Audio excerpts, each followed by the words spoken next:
Hi, everyone. Today we're diving deep into the real legacy of Dr. Martin Luther King Jr., and trust me, it's not what you learned in history class. We're going beyond the I Have a Dream speech to explore six lesser known but incredibly powerful teachings from Dr. King that are still relevant today.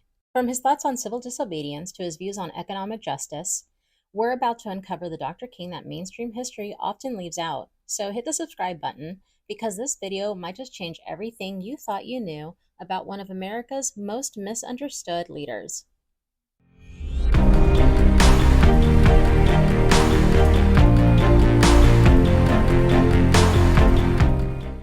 For Dr. King, nonviolent direct action was constructive. For civil disobedience, the goal was not anarchy, but justice and peace for people of different races living within one nation. Nonviolent direct action offered a middle path between do nothingism and going ballistic, between tolerating abuse and returning it with more. Dr. King believed that progress required active struggle and pressure against injustice. He advocated for targeted civil disobedience as a way to challenge specific unjust laws while maintaining overall respect for governmental institutions. Some examples of civil disobedience are protests and marches, boycotts of businesses or services, burning draft cards, and strategic nonviolent resistance. Dr. King said, "A riot is the language of the unheard." He said this because he understood that when peaceful protests and attempts at dialogue are ignored, and when people face continued oppression without any avenue for change, civil unrest becomes their only remaining means of expression. This quote emphasizes the importance of listening to and addressing grievances before they reach a breaking point. In Letter from Birmingham Jail, Dr. King stated that the biggest obstacle for Black people was not the aggressive racist, but the white moderate. Today, we know this person as the white liberal. He went on to say that the white moderate prioritizes order over justice and prefers a superficial peace rather than the true peace which is obtained through justice.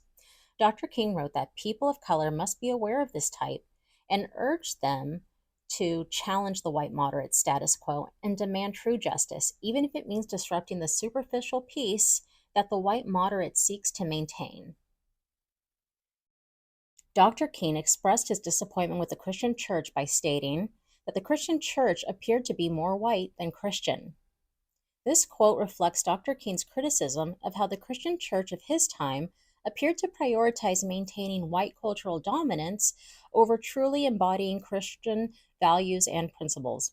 He expressed his disappointment in the context of explaining factors that led to the rise of the Black Power movement, suggesting that the church's failure to truly stand for Christian values of justice and equality was one of several disappointments that Black Americans faced.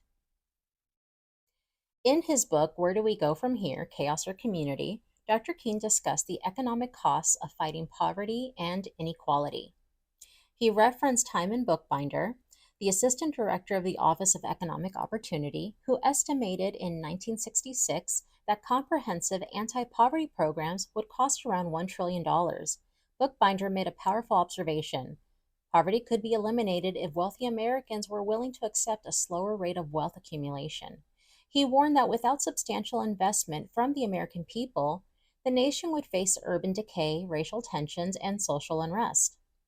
Bookbinder also highlighted that public support for anti poverty programs was lacking, partly due to insufficient government efforts to educate people about the scale of the problem. Dr. King argued that centuries of slavery and racial discrimination could not simply be erased by adopting a colorblind perspective. He taught that it would take significant monetary investment into communities of color to help them catch up. He also said the reality of substantial investment to assist Negroes into the 20th century, adjusting to Negro neighbors, and genuine school integration is still a nightmare for too many white Americans.